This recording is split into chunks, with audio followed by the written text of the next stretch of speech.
گا کہ خطبہ دے رہے ہیں مہر کے مسئلے میں، وہ یہ کہہ رہے ہیں کہ مہر کو کسی طرح سے جو ہے ایک حد متعین کی جائے۔ امت اسلام کی ایک بوڑھیا کھڑی ہوتی ہے، ایک بوڑھی ماں کھڑی ہوتی ہے، اور وہ کہتی ہے المومنین، اللہ تبارک و تعالیٰ نے قرآن کریم میں عورتوں کے سلسلے میں یہ بیان فرمایا ہے کہ اگر تم نے انہیں پہاڑ کے برابر بھی سونا دیا ہے تو اس سے مت لو تم۔ تو پہاڑ برابر سونا اگر مرد دینا چاہتا ہے اور اللہ کہتا ہے اگر تم نے دیا ہے، تو آپ کون ہوتے ہیں قرآن کریم کی اس چھوٹ پر اور حریت کے اوپر پابندی لگانے والے اور مہر کو متعین کرنے والے اور مہر کی ایک کم سے کم حد متعین کرنے والے؟ امیر المومنین نے کیا کہا کہ اللہ کا شکر ہے کہ نبی کی امت کی ایک بڑھیا نے عمر کو ہلاک ہونے سے بچا لیا ہے۔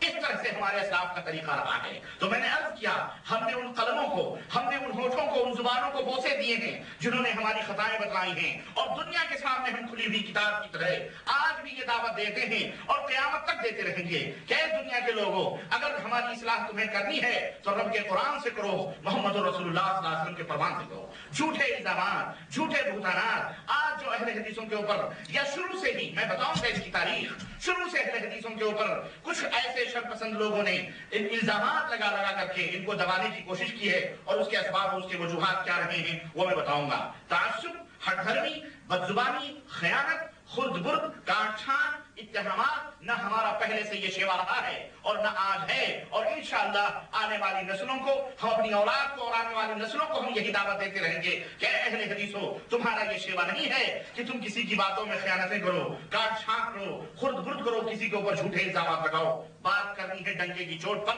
دو ٹوک جو انہوں نے کہی ہے وہ کہہ دیا جائے، مانو نہ مانو جانے جہاں اختیار ہے۔ تو میرے عزیزوں، میرے دوستو، یہ بات اچھی طرح سے ذہن میں آپ حضرات بٹھا لیں اور اس کو جما لیں کہ جب سے حدیث موجود ہے، اور یہ حدیث ایک بات یاد رکھیں، قرآن کو بھی شامل ہے اور حدیث محمد رسول اللہ صلی اللہ علیہ وسلم کے فرمان کو بھی شامل ہے، دونوں کو حدیث کہتے ہیں۔ قرآن کریم میں اللہ رب العزت نے تقریباً 7-8 مقامات پر یہ بیان فرمائی ہیں کہ ایک جگہ اللہ رب العزت فرماتا ہے سورہ مرسلات آیت نمبر 50 کے اندر کہ فَبِأَيِّ حَدِيثٍ بَعْدَهُ يُؤْمِنُونَ، ذرا بتاؤ اس حدیث کے بعد، یعنی جو قرآن نازل ہوا ہے، اس قرآن کے بعد اب تم کس چیز کے اوپر ایمان لاؤ گے؟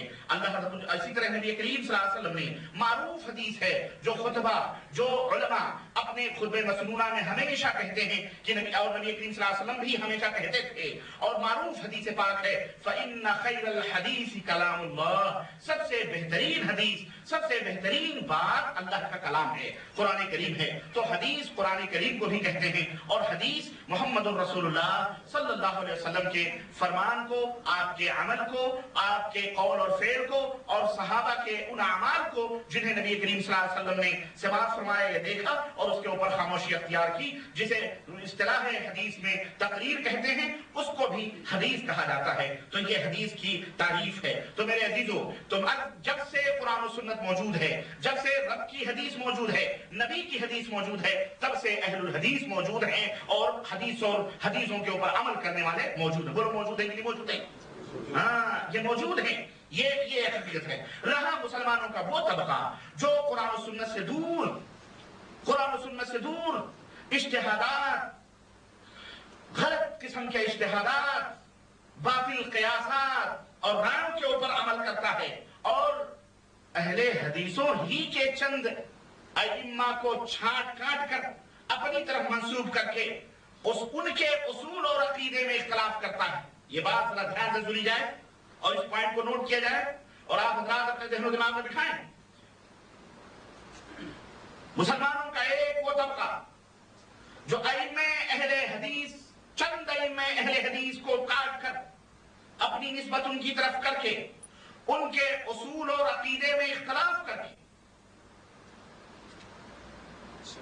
ان کے اصول اور عقیدے میں اختلاف کر کے، ان کی مخالفت کر کے الگ سے مذہب بنا لیا ہے، ایسا طبقہ اب جو یہ کہتا ہے کہ اہل حدیث ایک نیا فرقہ ہے، ایک نئی جماعت ہے، اس کا وجود نہ تو صحابہ کے زمانے میں تھا، نہ تابعین کے زمانے میں تھا، نہ تبع تابعین کے زمانے میں تھا، یہ ایک نیا فرقہ ہے، 150 سال پہلے پیدا ہوا ہے، 200 سال پہلے پیدا ہوا ہے۔ ہم نے کہا اپنی تاریخ ہمارے اوپر کیوں چسپا کر رہے ہو؟ یہ تو تمہاری تاریخ رہی ہے، اور ہم بتلائیں 1867 اور 62 اور 63 میں تم پیدا ہوئے ہو۔ 20ویں صدی کا دو عظیم بدترین فتنہ امت کے اندر، ہمارے ہندوستان کے اندر 62-63 کے اندر، بہرحال اس فتنے سے سب واقف ہیں. وہ کہتا ہے کہ یہ نیا فرقہ ہے، نئی جماعت ہے.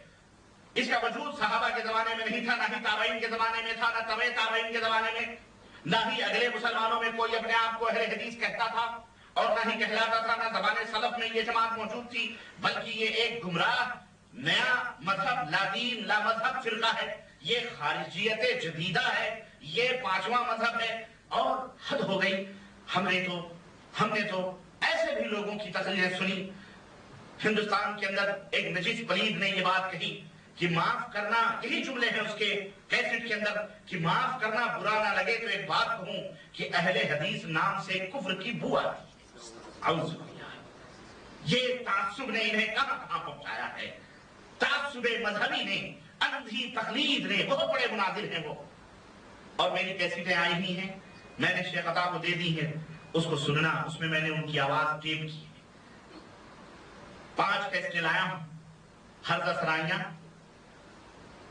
چھیڑ خانیاں، شرارتیں، بلبلیں، تھپڑاتے اور مزید کڑواہٹیں، پھلجھڑیاں، یہ آ رہی ہیں سیریل میں.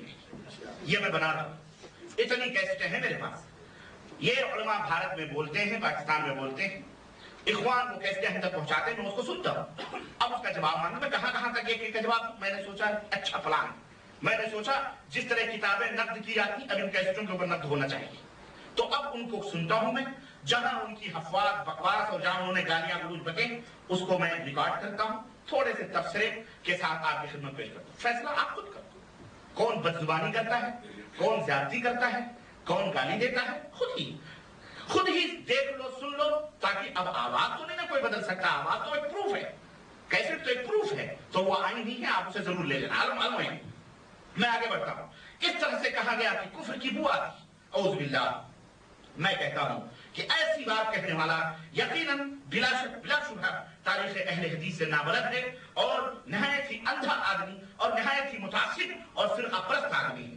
اس طبقے کے دل میں اہل حدیثوں کے خلاف بغض اور حسد بھرا ہوا ہے. اور اس طبقے کا مقصد یہ ہے ان تمام سب خرافات کرنے کا کہ وہ عام مسلمانوں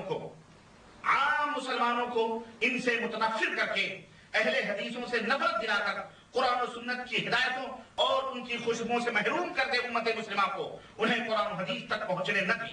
یہ اس کا بنیادی مقصد ہے. انہیں اور کہتے بھی ہیں کہ میاں تم قرآن حدیث سمجھو گے. 4 دن سعودی عربیہ گئے، بخاری بغل میں لیتے گھوم رہے ہو. 4 دن سعودی عرب گئے، چائے کی پیالیوں پر بخاری کے نسخے بتا رہے ہو. اس طرح کی باتیں کر کے تمسخر اور مذاق اور استہزاء کرتے ہیں، مذاق اڑاتے ہیں. آپ کا مذاق اڑاتے ہیں. کیوں؟ آپ صحیح راستے پہ آ گئے.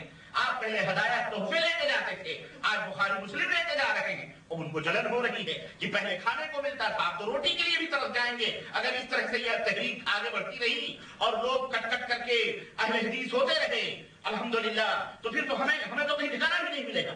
اس لیے اس طرح کی بکواس بھی ملا رہے ہیں وہ.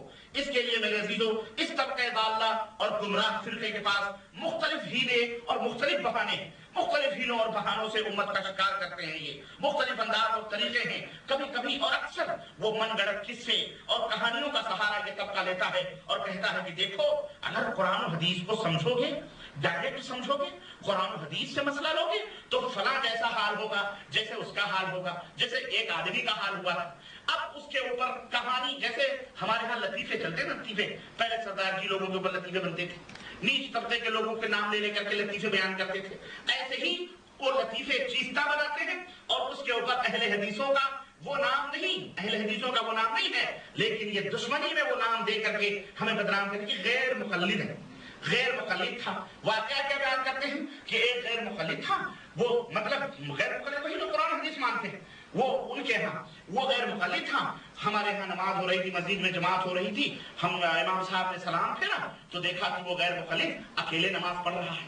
کہتے ہیں اگر قرآن و حدیث کو تم سمجھو گے اپنے دماغ سے، اپنے مرضی سے، حالانکہ کوئی بھی مائی کلال علماء اکرام بیٹھے ہوئے ہیں اور اللہ شاہد ہے اور ہماری تاریخ شاہد ہے کہ جس کسی نے یہ دعویٰ کیا ہو کہ اے امت محمدیہ کے لوگوں، قرآن و حدیث کو اپنی طبیعتوں سے سمجھو، اپنے دماغ سے سمجھو، نہ ہمارا یہ منہج ہے کہ ہم قرآن و حدیث کو دلیل مانتے ہیں، لیکن اپنے دماغ سے نہیں، سلف صالحین نے جس طرح قرآن و حدیث کو پیش کیا ہے، جس طرح قرآن و حدیث کو سمجھا ہے، ہم اس سے ایک حرف نہ کم کرتے ہیں نہ زیادہ کرتے ہیں۔ جس طرح محمد رسول اللہ صلی اللہ علیہ وسلم نے صحابہ کرام کو حدیث و قرآن سمجھایا ہے، جس طرح صحابہ نے اپنے شاگرد و تابعین کو سمجھایا ہے، جس طرح تابعین نے تبع تابعین کو سمجھایا ہے، اور جس طرح ائمہ رحمہم اللہ نے سمجھایا ہے قرآن و حدیث کو، ہم اس طرح قرآن و حدیث کو سمجھتے ہیں۔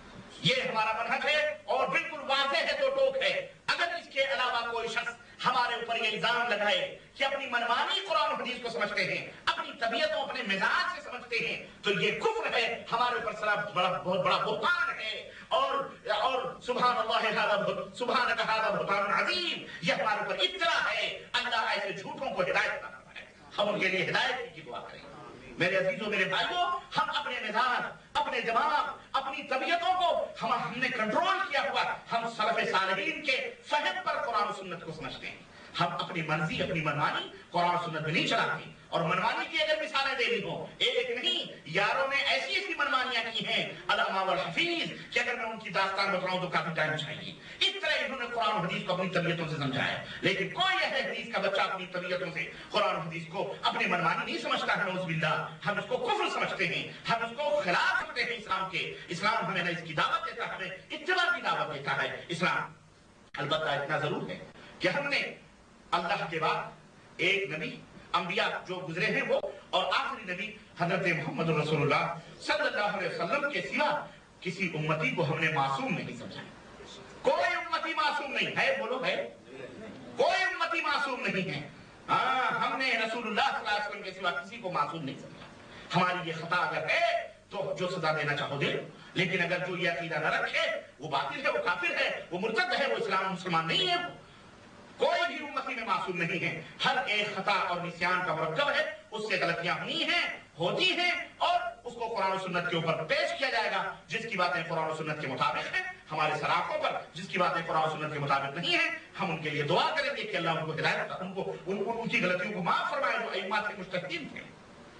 یہ ہمارا منہج ہے اور یہ ہمارا طریقہ ہے۔ میرے عزیزوں، میں عرض یہ کر رہا تھا کہ ویسے حکایات بیان کرتے ہیں، قصے بیان کرتے ہیں، لطیفے بیان کرتے ہیں کہ دیکھو ایک غیر مخالف تھا، مسجد میں پہنچا، یہ وہی لوگ ہیں جو امام ابو حنیفہ سے حدیث نہیں پڑھتے، جو فلانے سے حدیث نہیں پڑھتے۔ میں نے کہا دیکھو، چور چوری کر کے کس طرح بڑوں کا نام لے کر کے اپنی چوری چھپاتا ہے نا، تاکہ دنیا یہ سمجھے کہ اس جرم میں ہم ہی نہیں ملوث ہیں، فلانے بھی ملوث ہیں، تاکہ ہم بھی بری ہو جائیں، نعوذ باللہ۔ امام ابو حنیفہ رحمۃ اللہ علیہ، وہ بات اپنے وقت پر آئے گی، کہتے ہیں کہ اس طرح سے اگر تم اپنے مرضی سے قرآن و حدیث کو سمجھو گے تو اس آدمی جیسا حال ہوگا جو غیر مخالف مسجد میں پہنچا، جماعت کھڑی ہوئی تھی، اس جماعت میں شریک نہیں ہوا بلکہ الگ سے نماز پڑھنے لگا۔ جب امام صاحب نے سلام پھیرا، تمام مصلین مسجد سے نکلنے لگے تو اس کو دیکھا کہ یہ شخص جو ہے اکیلے نماز پڑھ رہا ہے، تو اس سے پوچھا کہ بھائی تم اکیلے کیوں نماز پڑھ رہے ہو، اکیلے کیوں نماز پڑھ رہے ہو، تم کو جماعت میں شریک ہونا چاہیے۔ تو اس نے کہا ہم اکیلے اس لیے نماز پڑھ رہے ہیں کہ اللہ تعالیٰ نے قرآن میں فرمایا ہے ان الصلاۃ تنہا نماز پڑھو۔ اعوذ باللہ لعنۃ اللہ علی الکاذبین۔ ارے کسی اہل حدیث کے ایک عام انگوٹھا چھاپ سے بھی تم اگر پوچھو گے تو کیا قرآن کا یہ معنی بتائے گا؟ بولو، یہ قرآن کا مذاق نہیں ہے۔ ارے یہ کوئی کافر کہتا، یہ کوئی یہودی کہتا، یہ کوئی جو ہے غیر مسلم کہتا، تو ہم سمجھتے ہیں یہ بڑے بڑے علماء ہیں، مفتی دارالعلوم ہیں، بڑے بڑے علامہ کی زبان واللہ بتلا رہا، یہ بات امت کے اندر بیان کرتے ہیں۔ اسی طرح سے ایک مولوی مفتی راشد دارالعلوم دیوبند، وہ کیا کہتا ہے، بنگلور کانفرنس میں تقریب، اس کی کیسٹ میں میں نے رکھے ہیں، وہ آپ سننا، میں لایا ہوں، اس میں ہر دسرائیاں تھپڑاکیں اس میں ہیں، اس کی آواز سننا، اس کی آواز سننا، اور غیرت ہوگی تو قرآن و حدیث کو اپنا منہج ماننا، اپنا دستور مان لینا، توبہ کر لینا، اس کی زبان سن لینا۔ وہ کیا کہتا ہے کہ جو ایک غیر مقلد تھا وہ ہمیشہ پیشاب کرنے کے بعد میں ڈھیلا لے کر وطر پڑھتا تھا، وطر پڑھتا تھا۔ کیسے کہا گیا بھائی تم ہمیشہ وطر کیوں پڑھتے ہو، جب بھی پیشاب کرتے ہو ڈھیلا وطر کیوں پڑھتے ہو؟ تو اس نے کہا تمہیں نہیں معلوم، نبی صلی اللہ علیہ وسلم نے فرمایا ہے، ترمذی کی روایت ہے یا فلاں کی روایت ہے، سنو کہ اسے حدیث پیش کی اور وہ حدیث صحیح ہے، اس میں کوئی شک نہیں، حدیث پیش کی کہ نبی کریم صلی اللہ علیہ وسلم نے فرمایا ہے کہ جو من استجمر فاوتر، من استجمر فلیوتر، من استجمر فلیوتر، جو پیشاب کرے تو ڈھیلا لے تو فلیوتر۔ تو اس حدیث کا مطلب کیا ہے؟ اس حدیث کا مطلب یہ ہے کہ اللہ کے نبی نے فرمایا اگر ڈھیلا یا مٹی استعمال کر رہا ہے تو طاق ڈھیلے استعمال کرے، یعنی 3 ہو 5 ہو 7 2 نہ۔ اس حدیث کا یہ مطلب ہے، یہ صحیح مطلب ہے نا کہ یہ اللہ کے نبی صلی اللہ علیہ وسلم نے فرمایا ہے۔ تو کہا وہ آدمی اپنے منمانی پر سمجھتا تھا، تو اس لیے وہ ہمیشہ پیشاب کرنے کے بعد